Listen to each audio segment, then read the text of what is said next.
Good morning, everybody. Welcome to today's 1 million by 1 million online rendezvous. 1M by 1M, as you know, is the first and only global virtual accelerator in the world. And this is Sramana Mitra coming to you live from Silicon Valley. In our work with 1 million by 1 million, we have been working with entrepreneurs all over the world. And during these difficult times, we have continued to work with entrepreneurs all around the world on a regular basis with no disruption whatsoever. We feel very grateful and very fortunate to be a part of the economy that has managed to keep going without a lot of disruption. And in general, the digital economy that we are part of has done better than the other parts of the economy where there's been a lot of suffering and a lot of disruption. So we continue with our rendezvous. We do the project reviews. I know many of you have entrepreneurial projects that you want to discuss with me. The best place to do that is at our 1M by 1M free mentoring roundtable. So you need to go to our website, 1mby1m.com, and register on the free public roundtables page, and Maureen will assign you a slot at one of the upcoming sessions. So those are usually Thursday mornings at 8 a.m. Pacific time. So please do bring your projects, and these are safe working sessions, and I very much look forward to working with you on your projects. At these sessions, what we call the online rendezvous on LinkedIn Live, Facebook Live, and Twitter, we normally do Q&A. So we get questions from many different sources, and we collect a collection of questions and go through them at these sessions. Now, in that process, of course, you should feel free to ask questions yourselves in the public chat, in the comments of wherever you are dialing from, and we will monitor those questions. After the video portion of this session, I will go into the public chats and answer those questions to the extent possible. And if your question is a large question that warrants a bigger answer, I will definitely address that next time. We've done that many, many times where we've seen questions in the public chat and we've brought it into the next session. So by all means, engage, ask questions, fire away, and we want it to be an interactive session. So with that preface, I'm going to go to our questions. The first question is, what are some cool cybersecurity startup ideas? Well, cybersecurity is the most overfunded sector of the technology startup world. And it's extremely difficult to navigate unless you come from the space and have some deep domain expertise. With that caveat, I will point you to our Thought Leaders in Cybersecurity interview series. In each interview, I ask the interviewee what open problems he or she sees from his or her vantage point. So if you go to the 1M by 1M website and go to the blog, on the left panel, you will see the navigation buttons. In there, you will see cybersecurity. If you click on that, it will take you to the Thought Leaders in Cybersecurity interview series. We routinely bring on thought leaders who are doing interesting things in different parts of the cybersecurity sector. And you will see that towards the end of those interviews, these are multi-part interviews. Towards the end of those interviews, I always ask people, what do you see as open problems? So here's an example. Apsion is a company that we brought on. Piyush Pandey is the CEO, and I interviewed him on the Thought Leader series. And this open problem that we have discussed goes as follows. Piyush responds to my question by saying one of the key things, which is a big topic right now, is remote access. Over the next 5 to 10 years, people will want access to enterprise applications remotely. And in COVID, this has become enormous, right? Remote work, remote access, remote digital work has become enormous. So your users or employees should be able to access critical business applications ubiquitously. To me, that is a critical trend. As that happens, you have to change how they were designed, how they are accessible to your employees. And as you do that, you need to secure the data that's being presented. Their security was not designed for ubiquitous access. So this is becoming very stark in today's post-COVID world. When you think about people accessing remotely, you can open it up, but the threat vectors will change dramatically. We know some of these use cases, but we'll identify a lot more over the next few years as things open up drastically. That's a key trend. You want your employees and users to be far more efficient in how they operate, especially when working remotely. Facebook, for instance, has announced complete remote work for ever. I think certainly for the rest of the year, and Twitter, I think forever. So there are major companies with very large workforces. Facebook's workforce is 45,000 employees. They're going to remote work, and it's opening up a lot of cybersecurity vulnerabilities. So as this kind of opening happens, companies will continue investing in security tools from various different aspects. And even in data security, there are 5 ways to go about it. CIOs will have to make their infrastructure according to the needs of the business to take all this in stride. So that's an area I think that's going to be very, very, very big.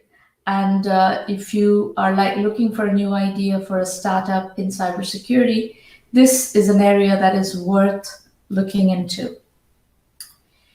Okay, so again, as I said, feel free to ask, derivative questions. If what I'm saying brings you ideas or questions, feel free to ask them, and I'll try to answer them later. A second question is, are cloud computing startups successful today? Very successful, obviously. Cloud computing has become one of the big sectors that has produced a lot of, unicorns, as we call them, the billion-dollar companies, a lot of robust public SaaS companies, and so on and so forth. So again, there are all sorts of companies. You see all sorts of areas. One area where we've seen a lot of cloud computing businesses develop recent times is DevOps. And there are also quite a lot of open problems still in the DevOps area that is seeing a lot of activity in the startup world. And then, again, I'll point you to the Thought Leaders in Cloud Computing series on our blog, on the 1M by 1M website. And again, we do the same thing. We bring in cloud computing thought leaders, people who are building serious companies, to discuss both what they're doing, why they're succeeding, how they're succeeding, and also to discuss open problems. So I'll give you an example. I brought on Mark Green, CEO of Cloud Elements, and I asked him this question about open problems. And Mark says, quote, "I was talking to some entrepreneurs yesterday at a conference I was at. There has been such a proliferation of applications in every segment of the industry. There are 12,000 fintech companies. I saw a report that there are about 7,000 funded fintech companies, not including banks and financial services. You got this fragmentation of data structures and everything else that's just pervasive. Some of the things that I get excited about is a new company cropping up that has a format for how insurance policy data can move around across these different systems. I talked to somebody else who's doing that in healthcare. So he's talking about data consistency and metadata consistency and format of data structure consistency. These are, this is just an example of the nuances of the kinds of ideas that are out there, open problems that are out there that are worth looking at.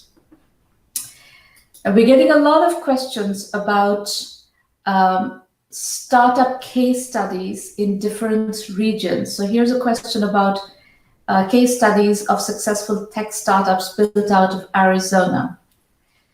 Well, Arizona has done very well, actually. We have a lot of excellent case studies from Arizona. Pagely is one, Tufton Needle is one, WebPT, Tanga, Infusionsoft. These are great case studies. And in most cases, the Arizona entrepreneurs start with bootstrapping and they go on to raise money. In some cases, they're not always, but the bootstrap first raise money philosophy works very well from Arizona. The entrepreneurs tend to be quite scrappy and frugal, and they are very comfortable with bootstrapping. So the Pagely case study, the way we did it, at the point at which we did it, is titled Bootstrapping from Arizona to $10 million.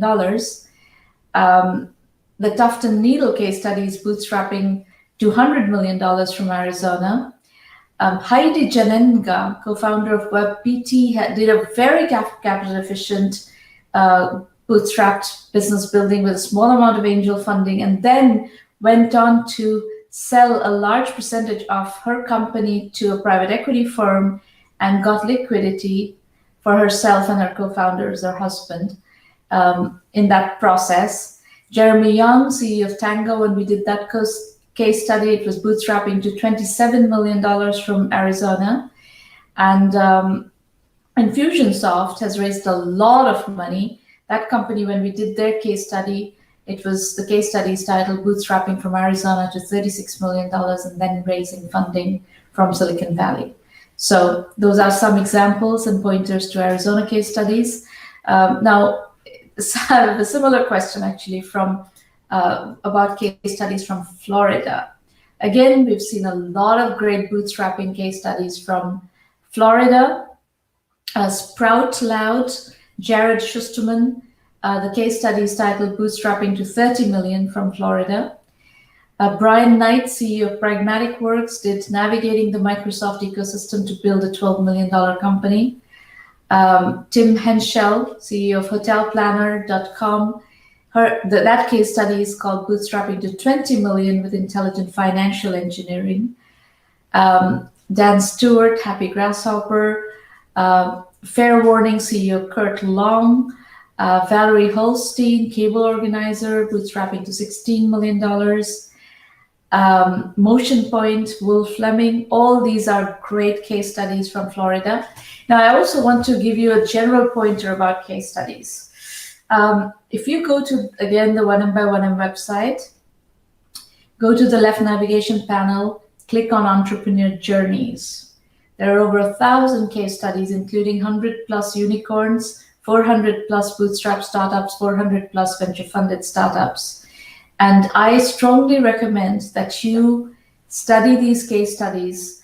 In fact, here's a suggestion. For those of you who are trying to learn entrepreneurship, here's a suggestion. Go to your calendar, whether it's a Google Calendar, an Apple Calendar, whatever. Go to the calendar and find a 1-hour slot on your schedule and put that on repeat on a daily basis. Every day, block out 1 hour to study entrepreneur case studies. And every day, go back to the 1 million by 1 million website, go to Entrepreneur Journeys and study 5-6 case studies.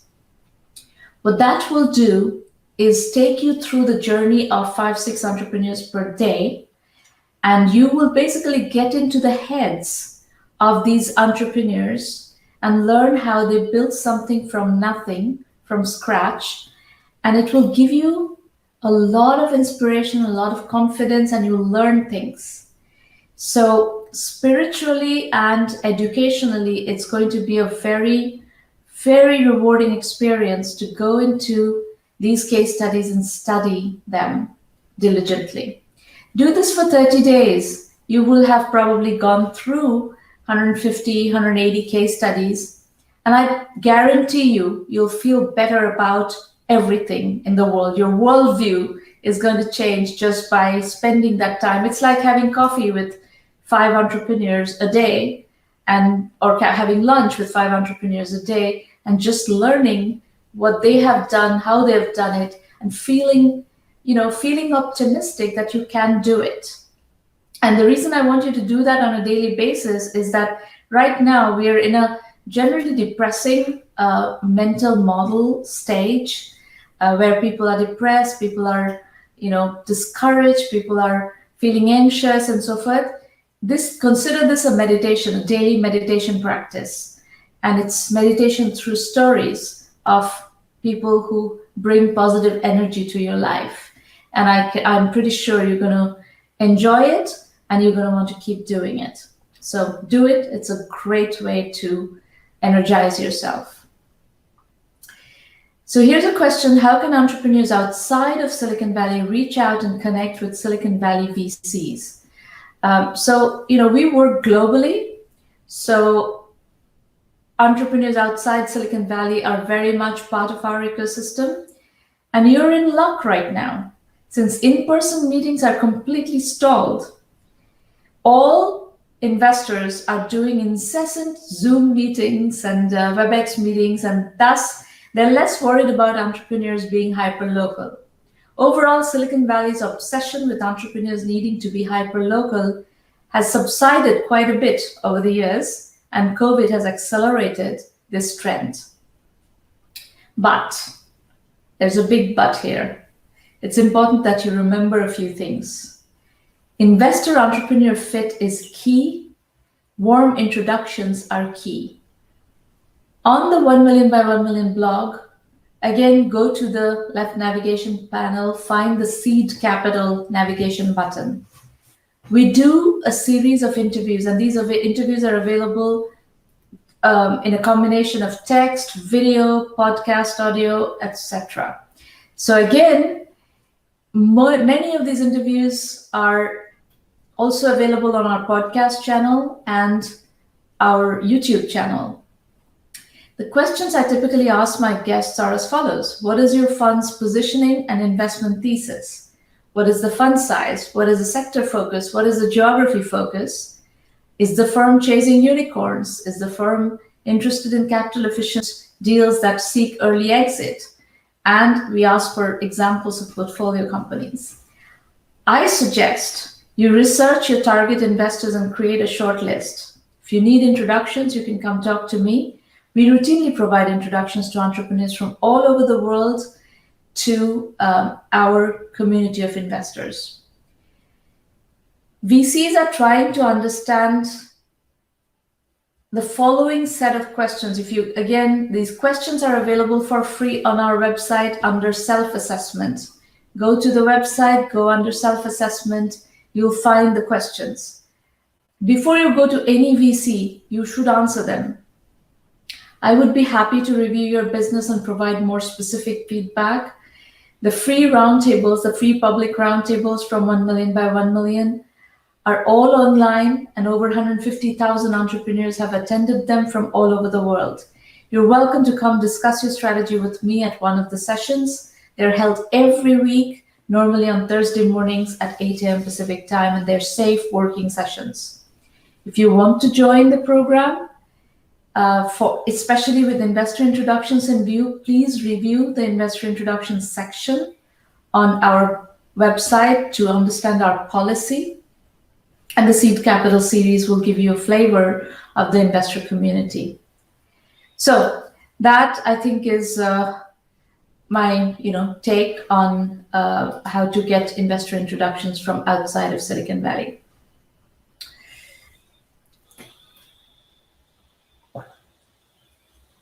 All right.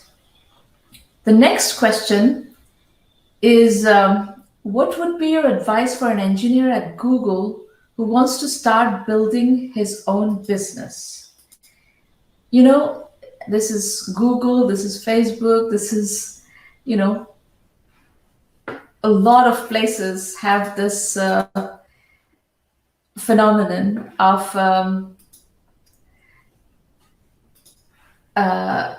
people sitting inside of companies and wanting to start something on the side. I'm going to suggest that you get familiar with our bootstrapping with a paycheck coverage.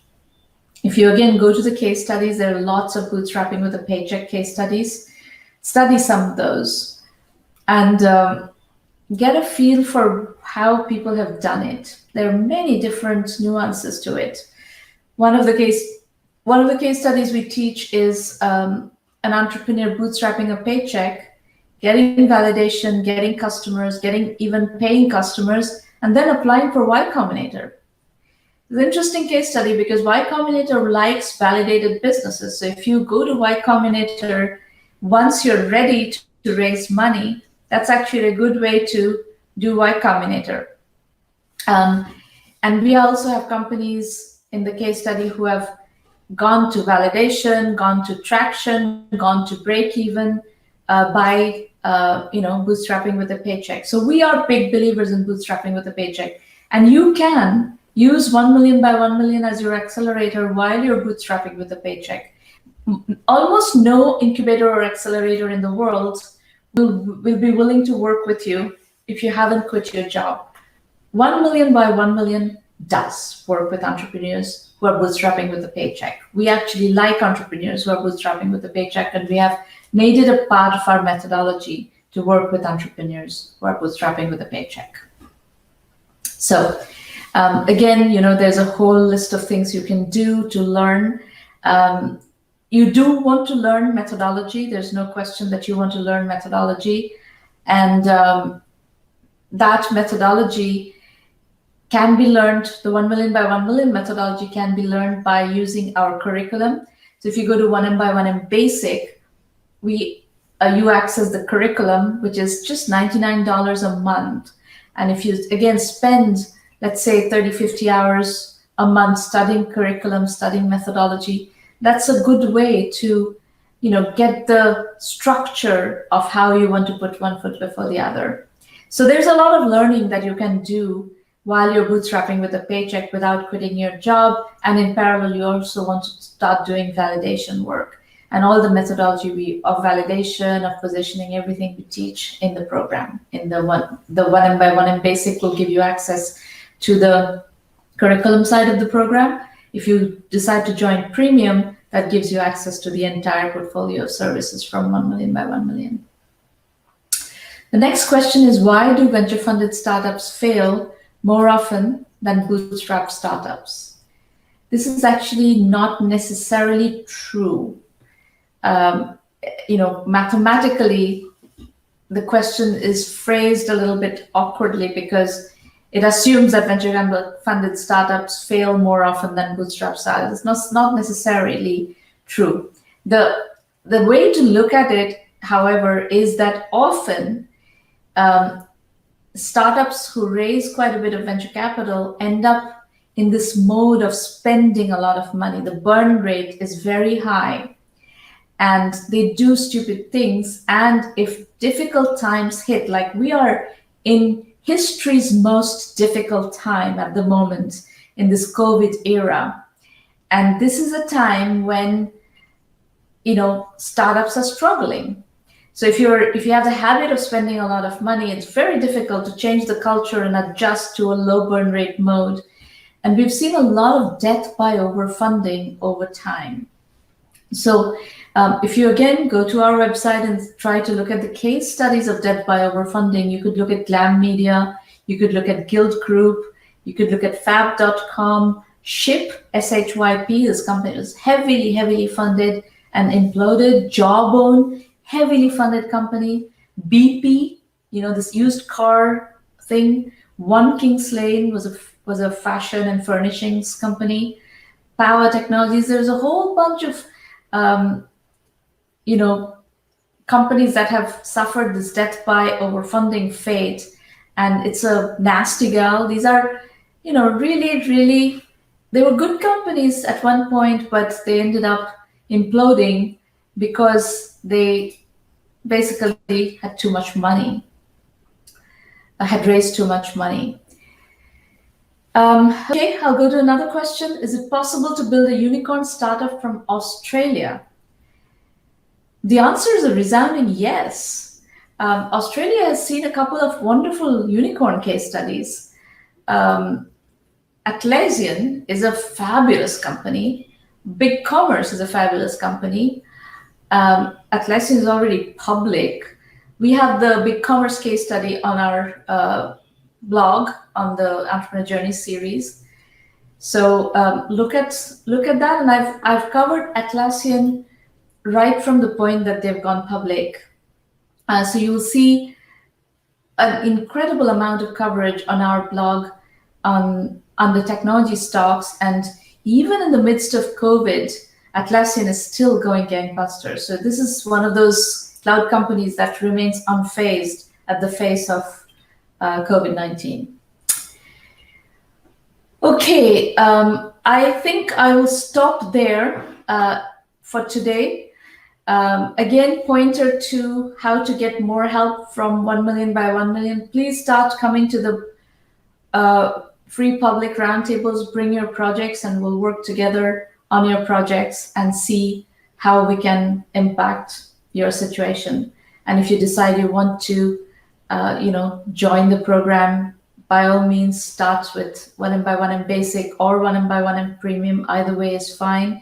In the meantime, I rattled through a lot of free resources, all the free case studies, the thought leadership interviews, the seed capital interviews. There's a tremendous amount of free resources on our blog. Go check those out. Listen to the roundtable recordings on our YouTube channel. There's an enormous amount of material available. If you're willing to spend the time to study and learn, you have lots of resources. Good luck. I hope you are all staying safe. We are in this mode of opening up the economy right now. Most states in America are opening up. Many other countries are opening up gradually. We do need to be very careful because opening up also means that the risk of spreading is going up. People are doing religious congregations. People are, going to the beaches, doing this and that.